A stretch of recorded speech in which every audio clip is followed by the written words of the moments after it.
In this video, I want to show you how we helped a client go from 6% closing rate on average to 28% closing rate on his webinar. And in this video, I'm going to break it down for you as to what we did to advise him to improve his webinar to achieve these conversion rates. So I'm really excited. Let's hop in.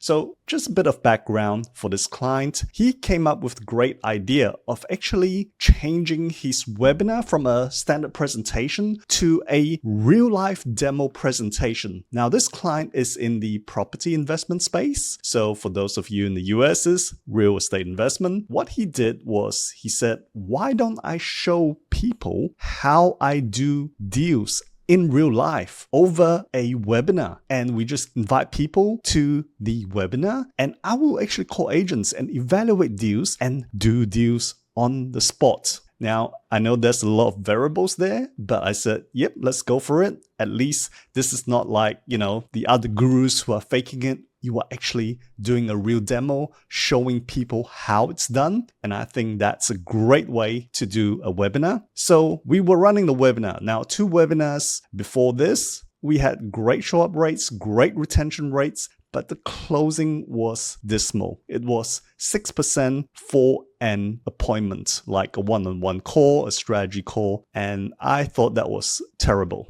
So we looked at his webinar and we offered a few suggestions, which I'm about to tell you, because for us, it's like the way we structure our deals is that we charge a retainer plus a percentage of the profits. So if this guy doesn't get profits just based on the retainer, I'll probably end up like driving Uber just to pay my staff, which is not great. And no slight to all of you guys out there who are driving Uber part-time, because you guys are giving just such a great contribution to our countries and our society, because without you guys, I don't know how I'm gonna live life without Uber. So thank you to you all out there. But personally, that's not my calling. My calling is in marketing. So getting back to this is what we helped him to do. Now, let me just give you the first rundown. So before this, he was just getting people in the room and he was just doing deals and then saying, hey, if you guys want to learn how to do more deals, get on a call with me and we'll see whether we have the right fit to work together for his coaching program. Now, obviously, that didn't quite work. So I realized we need a bit of structure to his presentation to get more conversions and to help people to clarify what they're going to get at the start of the seminar. So at the start of the webinar, I told him, look, let's go through the whole structure of the webinar so that people know what to expect in the next 60 minutes. And they're not just wondering, when are you going to do deals? When are you going to finish off these deals? And what is in store for me? So we created that whole structure and we told him to explain what is going to happen in the next 60 minutes. So this sets up the expectations. And the second part is when he first started off, we told him to tell his personal story about how he had a kid that was sick and he had to go to the hospital every week because of this kid.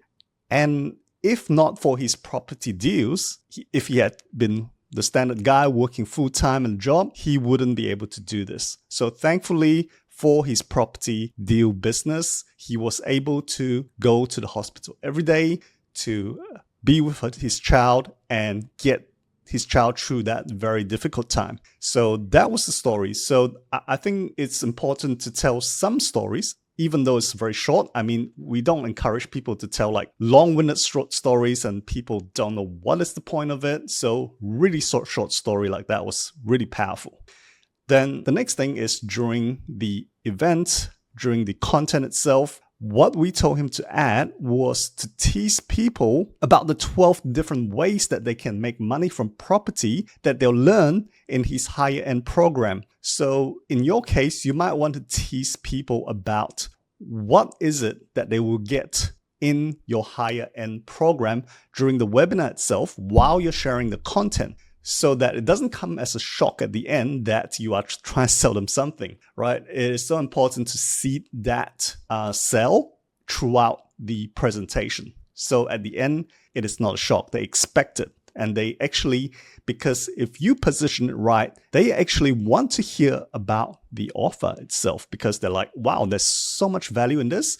Yes, I really want to know how to set up a property business. I really want to know what are the 12 ways to make money from property. So that teasing is a very positive and important thing to see throughout the presentation. Now, the other thing I realized that he was doing is when he's calling the agents, is just finishing off and then he's going to the next deal. He didn't give a summary of the lessons learned from each call that he was making to the agents. And I think that was important for just a summary of what happened with the agent, what went wrong, what could have been done better, and what was the strategy behind the call, and why he said certain things and asked certain things to the agent, because that is important for the whole learning lesson. Otherwise, you're just doing the demo and people don't know what is actually going on. So I think that was super important for him to actually do after each call to the agent. Now, then it was the transitioning to the close. Before we actually looked at his webinar,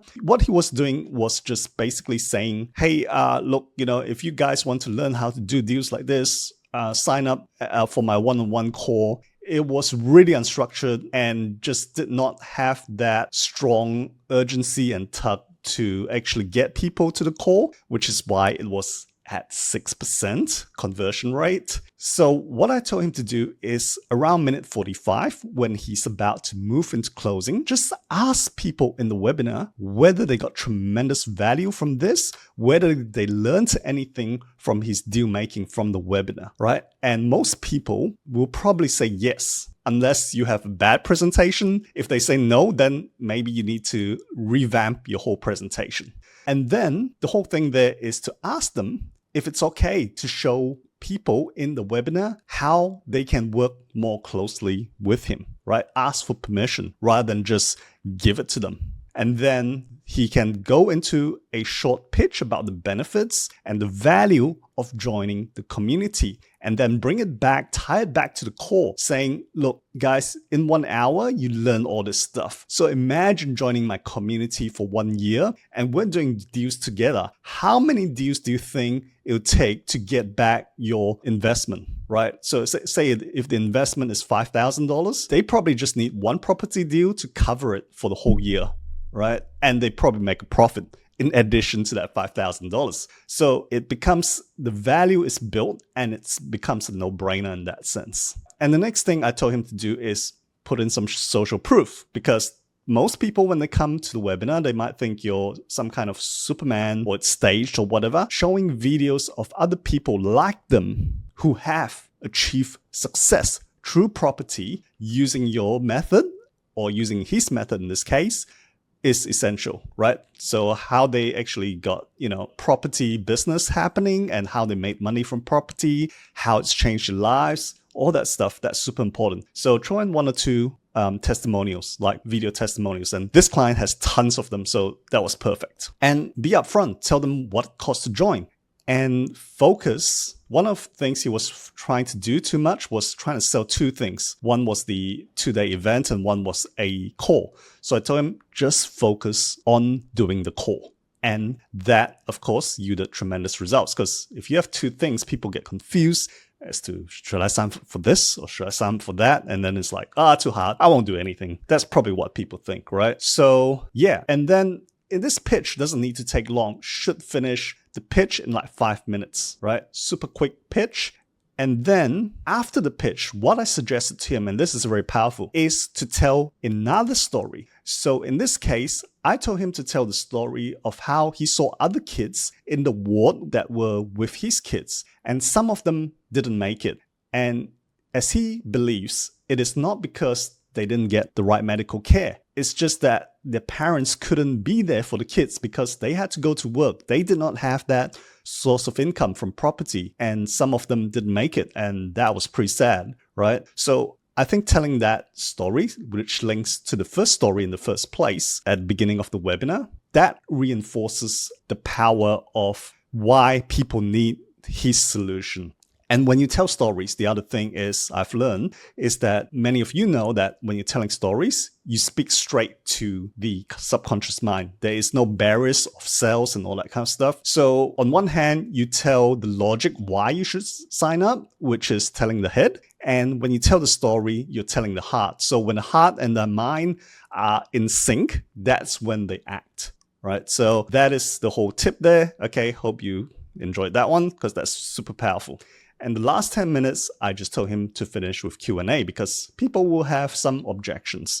And in some cases where, you have audiences that are relatively quiet, make sure you prepare 1 or 2 Q&As before the end that will address common sales objections, right? So I think the results speak for itself, going from 6% conversion rate to 28% conversion rate with these few tips. So if you are having a webinar now that is not converting, please reach out, talk to us. Happy to have a chat, look at where you can improve your webinar, and maybe we can help you make some more money and help you be your partner in growing your business. So thanks for watching, and make sure you check out our other videos. And of course, final thing, if you got value from this video, make sure you like and subscribe. That'll mean a lot to me, give me some encouragement to make more of these videos. So thank you so much for watching once again.